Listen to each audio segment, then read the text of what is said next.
Hello and welcome to this episode of the Business Book Club, where we're looking at All About Them by Bruce Turkel.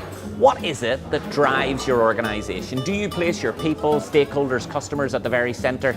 Using some really simple questions, Bruce shows us how you can start to engage your customers, clients, leads, prospects in a way that changes that relationship. Here today to talk about the book, we have Joanne, Stuart from Catalyst Inc. and Laura Jackson from BDO. What did you think of the book? Well, I thought it was very good and very opportune for us because Catalyst Inc., we actually changed our name from Northern Ireland Science Park last June, and all this trying to understand your brand, trying to understand your audiences and how you connect with them is something that we've been looking at and continue to look like, so it's a journey. Especially given the Science Park has such a long heritage and lineage. Asking those big questions about should we completely rethink the way that we look to the outside world, it must have been a scary proposition. Well, it was, but I think we'd reached that because we had developed as an organisation over 16 years, but we had fragmented a bit and we had different brands and logos for what we were doing. So the main aim initially had actually been, how do you create a brand and a visual brand that brings together all of the different aspects that we are as an organisation? I mean, if this had come along a little earlier, do you think it would have made that journey any more? I think it probably would have helped me to understand what we were going through. I think sometimes, when you study something and you realise, oh, that's what I've been doing all those years, but now I have a name for it, or now I understand the theory behind it and what that actually meant. Laura, as an accountant, this is essentially about taking customers, stakeholders and putting them at the centre of who we are as organisations. How important is that to you? Clients are always at the forefront of everything you do, so they should feel that they're the only person that you're working for and the most important. But for our business, it would be great if I could go along and say I'm the best accountant in the world and I can do all these audits and all the rest of it. But what this book is telling me is that nobody wants to hear about how brilliant you are and what you do. It's about that connection. It's about that connection and it's about relationships. Well, it throws out this whole notion of a USP. It seems like that's important, but nothing's more important than that human bond. So in this book, and I suppose I sort of guess how the impact of this, it gives a really big nod to technology and the impact technology has on your brand and how if it goes terribly wrong, how technology can tell you about it quite quickly. So what has technology meant for your brand? It's fundamentally about communication and infrastructure. One of the things that I've invested heavily in the last 3 years is customer relationship management, CRM. It's become the backbone of the way that my business works, and it is a technological way of creating relationships. And I know that that's not always perfect. The relationship should be human. But to give you an example, virtually every client that inquires with me, they go through an automated process that feels very personal. It feels like they're getting an email back from me saying, "Hi, look, just checking in, you inquired about this date, have you any other questions?" Actually, the first 4 weeks of my communication with all customers are virtually entirely automated. Social media has been a huge part of the early growth of my business. When we were making TV shows every single year, the one thing that we did that no one else did was live tweeting. But I find it really difficult today. I'm good on Twitter and Facebook, but I'm not great on Instagram, Snapchat. It's hard to keep on top of those. LinkedIn in particular, there's so many of these little channels to keep that all about them sense of connection.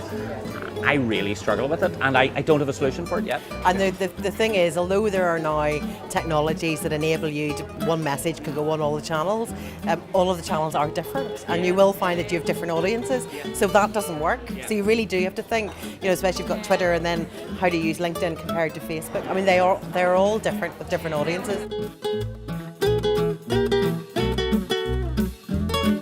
When we think about the exercises that are outlined in the book, the pyramid in particular, how often do you think a business or an organisation of any kind needs to start asking these questions? Obviously it's cyclical, but should there be a big sit down once a year, once every 2 years, once every 5 years where we say, hold on, do we need to push a reset button here and ask these big questions again?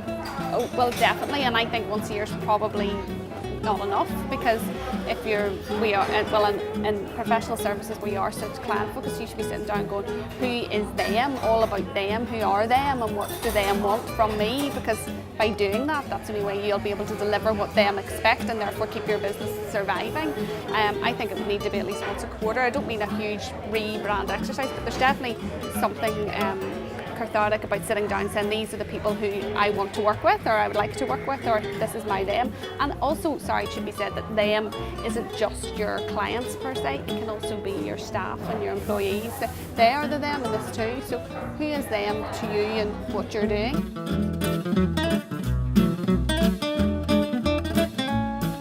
Obviously, Joanne, there's a lot that you've taken away from this. What could the book have done better? I think for me, and I suppose because I've already started the process, a bit more in depth around how do you actually make this real for your company. So a little bit more in the sort of questions you really need to ask yourself to enable you to really understand that emotional connection with your audiences. So I would just like maybe more practical something that would guide exercises or the something. experience, yes, yeah. And ideas of how do you work as a group. Because it's never you as an individual, and I think that's the really important thing, that you need to work together to do this, because not one person has all the answers or knows everything. So for me, that probably is the only thing I would have liked to Sure, see. quite theoretical. Laura, would you agree? Anything else? Yeah, no, I totally agree with Joanne. I think, you've got about half of the book theory, a quarter anecdotes, and then a quarter maybe practice, maybe not even as much as a quarter. And there's processes around putting all this into practice, but maybe Bruce didn't want to give all the secrets away, because when Well, that's a good point. maybe That's a good point. When you see his successes and the clients that he's worked with and how he's done it. There's something for me missing, and I think it's the diversity of cases. There are some cases there we'd all like to see more, but I don't see it for small, medium and large, and I don't see it across all industries. It's easy to look at tech and finance, for instance, and knowledge economy, but I'm not seeing 2-3 man operations reflected heavily in the book. I'm also not seeing as many third sector, for instance. Yeah, and arguably for those 2-3 man bands, marketing's more important. Well, not more important, but it's almost like survival can be a time. I mean, if they get it totally wrong and have one main customer that they're not servicing in the way that they feel that they need them. So yeah, no, there's definitely it was definitely scalability. That's the word. Scalability was missing from the book. If you were describing this book to someone or summarising it and they hadn't seen or heard anything about it before, what would you tell them? This book is really about helping you to understand the value of your brand, but putting it into a context of how the world is changing, and really understanding what it is you need to know about your audience for you to properly connect. So anybody who's thinking about how they communicate, their marketing, looking at their brand, I think it's a great book to start with. Beautifully summarised. Laura, what about you? Yeah, I think it's a good book. It's a good reality check on your brand, your marketing position, who them are, who your customers, who your existence actually is for. It's a good way to sort of refresh everything and maybe refocus. I think the word that keeps coming up here is change, and how things are changing and technology is changing. So yeah, so it's good. It's a good book. I'd recommend it. Great. Well, thank you for joining us, Joanne. Let us know at home what you thought of it. Like, comment, share, subscribe. If you do, you'll have the opportunity of winning our next book. But for the time being, thanks for joining us on the Business Book Club.